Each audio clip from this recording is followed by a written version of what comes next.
Um, I guess two things today. So I have a couple more people signing up for this site. So I thought I would do a little introduction to Neo-Swedenborgian type thing. I guess that's it. But the introduction to Neo-Swedenborgianism has two sections. Section 1 is the rational section, and section 2 is the irrational section. So we'll start with section 1. Basically, what I'm saying in Neo-Swedenborgianism is that, well, here, I've said this before, there's A, B, and C. There's A, the people who say Amen. There's B, the people who say BS. And there's us, who are C, which stands for the word SEE as in observe. So Amen, BS, and observe, or C, or ABC, right? And so essentially, the Amen people are people who have experienced a greater reality, like these near-death experience people, and they claim to have that is the greater reality, and they live as if that is real because they have experienced it as more real. Now, assume, just for the sake of argument, that they are being intellectually honest. Okay, so we are assuming, for the sake of argument, that they actually saw something that to them was perceived as a greater reality, and that in coming back and proclaiming it as a greater reality, they are simply being intellectually honest to what they saw. Okay, right? So that's the A people. The B people are the BS, who say, well, it's only in your head.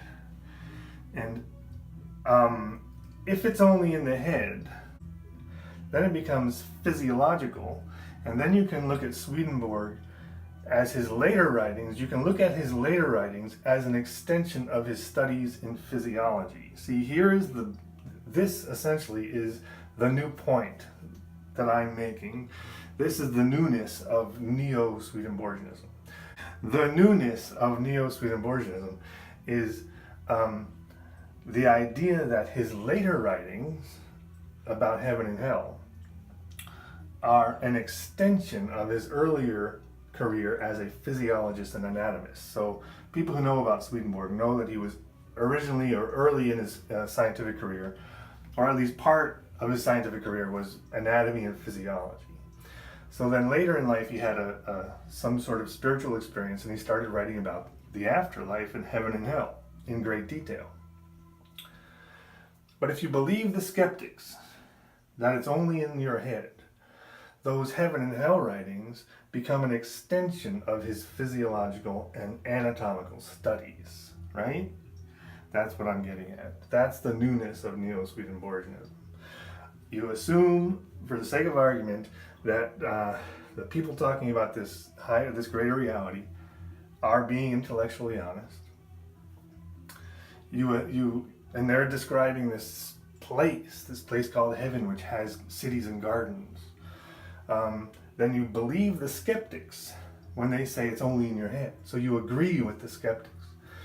And then through the lens of those two things, Swedenborg becomes not a spiritual writer, but a physiological and anatomical writer.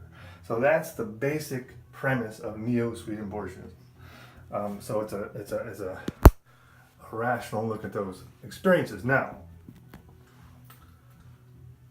and the whole thing is essentially rational in that way, and there is only one irrational bit. I have one irrational premise that I'm not ever going to try to back up rationally.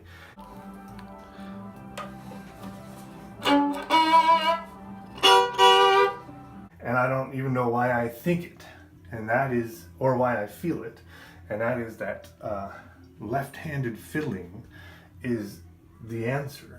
That's what saves the world. In some way that I cannot justify or explain or rationalize, I have this belief that left-handed fiddling is going to save the world. Okay, so that pretty much lays it out. So we're 99% rational based on this little ABC premise I just laid out, and we're 1% irrational, which is this idea that left-handed fiddling is going to save the world. I don't know how, I don't know why. I'm not going to try to explain it because it's essentially irrational. So now I'm going to actually show a little left-handed fiddling just for the fun of it, and we'll welcome our new members. Welcome to Out of the Blue number 400.